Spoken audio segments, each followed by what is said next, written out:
Hello everybody and welcome back to a new video. Yes. Some baseball news have happened since the last video I've made, and I wanted to make a quick video about it. So, first off, this is not like the most important thing to say, but our news, but I wanted to talk about it. Braves acquire Lewin Diaz from the Orioles. I find this one hilarious, and I feel so bad for this guy at the same time because this is his third team so far this year. He goes from getting designated for assignment from the Marlins, getting picked up by the traded to the Pirates, then designated by the Pirates, traded to the Orioles, then designated by the Orioles, and traded to the Braves. I don't know what's happening with this guy, but hopefully he finally finds his home there. Nothing much else to say. This is the big information I'm really happy about as a Nats fan. Nationals claim infielder Jeter down. So we just got Jeter down for nothing. I know his MLB stats look horrendous, okay? I know it. But I was looking at his stats the other day. You know, he's going to be better than what he showed. Look at his minor league stats this year, okay? 2022. Average, horrendous, okay? And a lot of strikeouts. Too many. But he still had a 316 on base. So his on base is 120 higher than his average, which is like if he can get his average to 250, that means he'd be at a 370 OPS. And he was still slugging 412. He had a 728 OPS while hitting 197. So if he can find a way to get this to 250, his OPS is going to jump up, his slugging is going to jump up, and his on base is going to jump up. I think he's fine. He's going to go to a team that he has no pressure with. I'm really happy with this move, and it's a great pickup for the Nats, who have nothing going on right now. Now moving on to a little signing, but could be a really effective one. Adam Kolarek signs a minor league deal with the Dodgers. Or he signed it earlier, but I never really saw it. Now that I actually see it. This guy is coming off a horrendous season, but if you're a big fan of baseball and you know who Adam Kolarek is, you know that he's a Juan Soto killer. He absolutely owns Juan Soto. He's like one of the only pitchers that totally owns Juan Soto. So maybe that's the reason. Yeah, but a good lefty pitcher. Don't think he's going to crack the team, maybe, but we'll see. Now, going on to some Reds news. As you can see, the Reds designate Mike Moustakas to sign Kurt Casale. Mike Moustakas had a lot of money. Mike Moustakas is still a good player. He's gonna find a team. Okay, he still has 2 more years that he was due on his contract. He was horrendous last year. I'm pretty sure. Yeah, he was absolutely horrendous. But I think he's gonna go to a team. He's probably gonna become a first baseman, DH. He's not gonna play as much because you can see last 2 seasons have been atrocious. But I still think he has that 2020, 2019 in him. Okay, he just needs to find a good team, play for it. He's gonna be fine. No one has to worry about it. Yeah, and you just gotta see how. I'm excited to see what team picks him up. It's probably gonna be a small team, a small market team, maybe like the A's. Could see the A's, but it'd be a good pickup for whoever. You won't have to pay him that much, so it's great. Now on to another Reds news. They signed Will Myers to a 1-year, $7.5 million contract. And there's a option for a second season worth $6 million. Oh no, it's worth $6 million this year with a buyout for 1.5. I think this is a very good pickup for them. I don't really know what Will Myers did last year offensively. Yeah, he wasn't super, but also didn't play that much. Now he's gonna get a chance to play every day, 150 games probably. First base, outfield, DH. I think you're going to see his numbers go high. He's going to be playing at a hitters-friendly ballpark in Cincinnati. So you should really expect him to maybe not get the year yet in 2020, but I could see this year, 2021, 768 OPS, maybe even like a 7. Yeah, he should have a good season. That's all I'm trying to say. He's not going to have any pressure yet. He's probably going to get flipped at the deadline if he plays well. So I really expect him to play well. I don't know what they're expecting them to do, but anyways, I think it's a really good move for him and a good move for the Reds. Now moving on to the Cubs that also had some good acquisitions. As you can see, the Cubs to sign Tucker Barnow to a 2-year deal. He's earning 9.5 for the whole. He's guaranteed 6.5, but escalate could be pushed to earning 9.5. Again, you did lose Wilson Contreras, and this guy is not close to being a Wilson Contreras level, but this guy's a very good, very, very, very good defensive catcher. His offense has never really been there. As you can see, he's never been the best offensive catcher, but like you know what you're expecting. You're expecting a very good defensive catcher. You can even see his projection. He's not projected to do anything good. I do expect him to do better than what he did in Detroit, but at the same time, he's going to be good defensively. I think they have one young catcher that is going to kind of take the reins after, but for 2 years, it's better than what they had going into the season, so I think it's a good pickup. And to go with that, the Cubs also sign Drew Smyly. I know we talked about this I think in the last video, but we never really knew how much it was and for how long. But now we know it's a 2-year deal. He's going to be making $8 million this year and 8.5 in next year. And I think I saw that there's a mutual option for 25 worth $10 million and a $2.5 million buyout.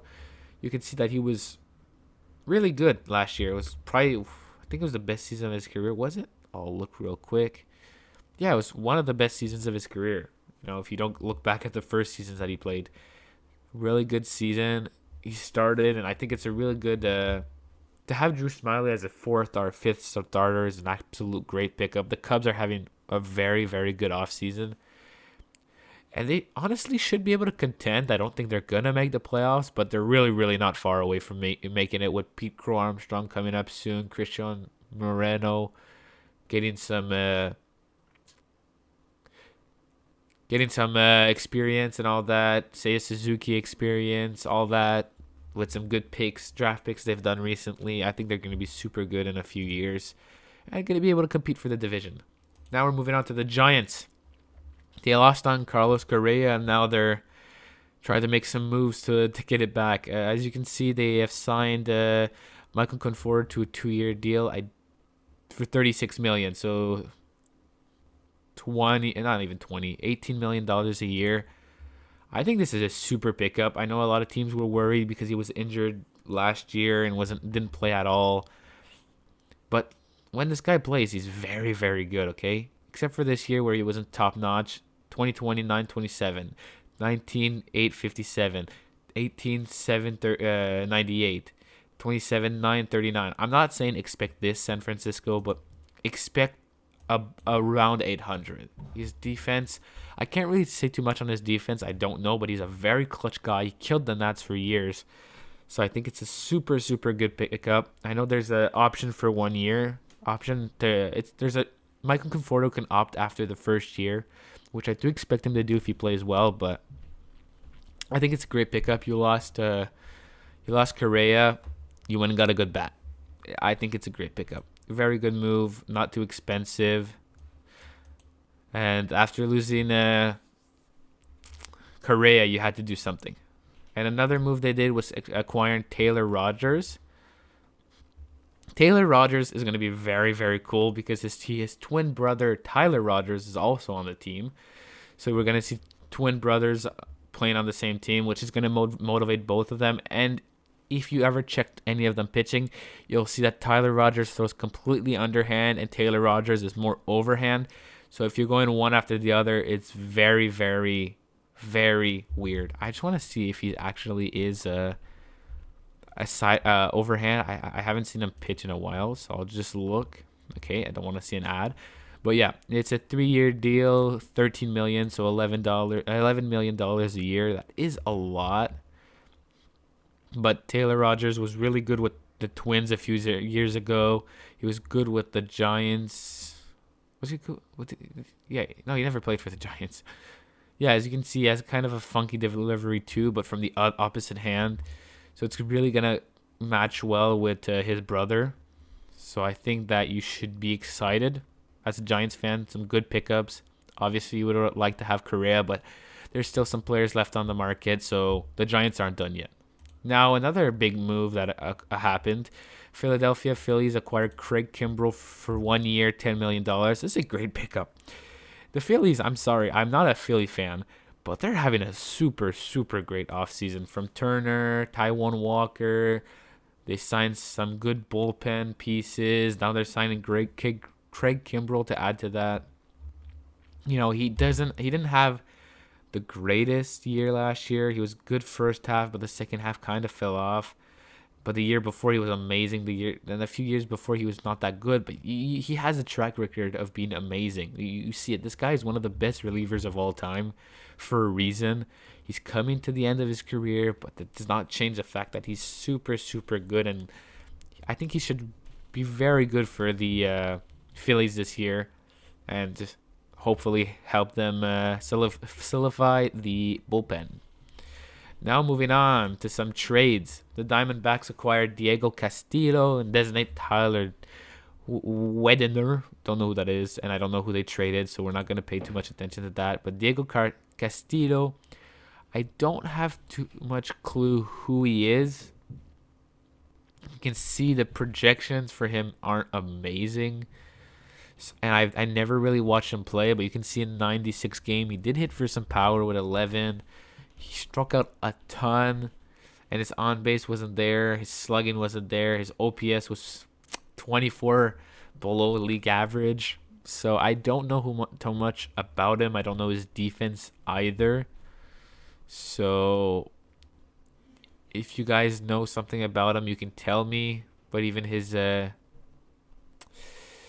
defense doesn't look too superb either. Yeah, so it's probably a young kid. I don't know how old he is. He is 25. He has years to actually develop. I'll just look real quick at his minor league stats. Yeah, in 2022 was maybe just a down year, because you look in 2021 and AA and AAA, he was super. So we'll see. We'll see what it brings. Probably a guy that plays everywhere, so that's going to help, but we'll see. Now the big trade that happened yesterday for my Toronto Blue Jays. Darton Varsho is acquired from the Blue Jays for Gabriel Moreno and Lourdes Gurriel. I'm going to give you my opinion from both sides. I think that Darton Varsho, I've never seen him play. I'll be 100% honest. I know that he's a super athlete. Probably not a full five-tool player, but he's not far. He catches, he plays the outfield. Exactly what we need, a left-hand bat, speed. I'm going to look at his stats real quick because, as I said, I never really watched him play. Darton Varsho. Yeah, let's see. In 2022, 745 OPS. So his OPS is about league average, but he did strike out a lot last year, but 27 home runs, 74 RBIs. He's going to play for a better offensive team, so he's going to get more chances. The walks went up. His on base, I'd like for this average to be higher. I'd like for like a 250 average like this, and I'd like for his on base to be more like 320, but now I'm just nitpicking. The slugging's pretty good. He's got speed. I know he plays incredible defense. And now he's coming to a smaller outfield, so there's less room to cover, but I'm excited to see. But I can't give you my opinion on how he's going to do. I can just give you my opinion on the two players that are heading to the Diamondbacks. So if we look real quick, the two players going to the Diamondbacks are Gabriel Moreno and Lourdes Gurriel. I don't know if I can find their stats. I think... yeah, I'll just look them up real quick. So if we look real quick, Moreno, we'll start with the young prospect right here now for Arizona. Okay, yeah, right here. So if you look real quick, Gabriel Moreno, I saw him in limited action, but his average is very good. He makes contact, which is something that's super. Only in 69 appearances, struck out 8 times. On base was high, average was high. His slugging, you can see he almost had a similar OPS. Yes, in smaller sample size. This is a guy that doesn't have too much power. I think his minor league season that we saw a few years ago, where he absolutely destroyed the ball in yeah, he's not going to hit too many home runs. I'm going to be honest with you guys. But the thing that is really going to be good for Moreno in Arizona is he drives the ball in the gap and he drives the ball hard. Line drives up the middle, line drives in the gap. This guy's going to be a double guy and he pushes the ball very, very well. His home run that you saw last year was him pushing it to the opposite side. It was very, very impressive, and I think he's very good. And this team's going to be stacked. Diamondbacks fan, you're not going to be good this year, probably not going to be good next year, but in a few years when Drew Jones comes out, Jordan Lawler, Corbin Carroll steps into his own, Alec Thomas steps into his own, Gabriel Moreno steps into his own, you have Zach Gallen, Merrill Kelly, Luke Weaver. This team's studs. It's going to be a stud team, man. And Gabriel Moreno is just another piece to add. Like, if it would have been a 1-for-1 trade, Gabriel Moreno for Dalton Varsho, I would have accepted. I would have said, okay, I think it's a very good trade. But then you add Lourdes Gurriel. Lourdes Gurriel, he's a stud, okay? I know it's the last year of his contract. He signed 7 years, $22 million 7 years ago, or 6 years ago. This guy, another guy that's a contact guy. He swings a lot, but last year, as you can see, he became really patient at the plate. Started taking more. 743 OPS. His defense isn't amazing. It's not Dalton Varsho defense, and with a lot more area to cover in the outfield, I think you're gonna see the lapse in his defense a little bit more, but it's not bad. I think you can see that his defense probably above league average to league average, and he's pretty good. Another guy that drives the ball to the gap. He hits the ball to the opposite field as well as he pulls the ball. Doesn't have much power. As you can see, hit 5 home runs in 121 games. But you can see also in 2021, he hit well. He got 21. You know, I've seen this guy for a long time, and in 2019 and 2018, he was our best player on our team. Even the short sample size, he was there. So he's really solid. He's really good. His defense isn't amazing, as I'm saying. I'll look at his stats real quick. But he drives the ball very, very well. And you guys should be very excited should be really excited because he doesn't make too many mistakes, but he's not super, but he's not going to make the flash plays and he's not the fastest, but I'm telling you, as a Diamondback fan, be excited for this pickup. I know you lost Dalton Varsho, and you're going to say to yourself, that's a big player that we lost, but you didn't need him. Gurriel, the reason they picked him up is probably to flip him at the trade deadline or flip him next year. He's not going to be playing for you guys for a long time. You don't need him for a long time because of the prospects you have coming up. Drew Jones is going to be a stud. Corbin Carroll is going to be a stud. Alec Thomas, don't think he's going to be a stud, but he's going to be good. So your outfield is going to be full. You don't need Lourdes Gurriel. He's going to be fine letting him go. Your outfield even next year is star-studded. So, great pickup. It's an absolute great deal for the Diamondbacks. You got rid of a good player, but at the same time, you got two players that are going to make an impact straight away.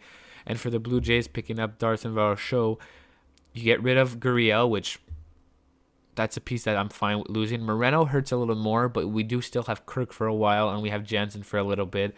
So that's fine. We still, in my opinion, have the best catching core. And if you even add that Dalton Varsho is our third catcher, that's great. Great trade for both teams. We'll see who wins it in the long term, but quickly like that, it's a great trade. Now moving on to a big news that happened not too long ago. Trevor Bauer's suspension reduced to 194 games. Bauer reinstated, effective immediately. He was at first affected for 324 games, which I think would have kept it up for the next 2 years.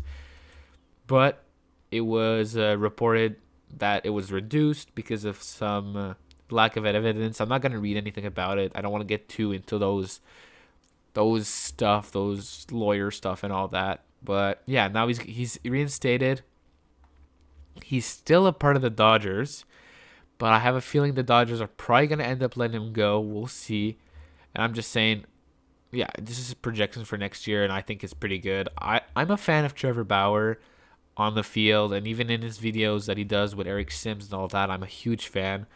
So I think this is really good for whoever actually picks him up. if it's the Dodgers that keep him or if he signs with another team, I think it's going to be a great deal. I do, as I say, expect him to get released and let go of from the Dodgers because, first of all, he's making 30 something million, and the Dodgers aren't the biggest fan of him. So I think he's probably going to leave, going to go to a little smaller team, maybe back to the Reds, who knows?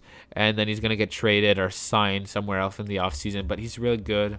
I'm happy to see him back. We'll see where he ends up, and I think it's a great move. We'll see real quick if any other baseball news happened. Nothing happened. So yeah, I'll thank you guys so much for watching this video. I'll see you guys next time. Peace.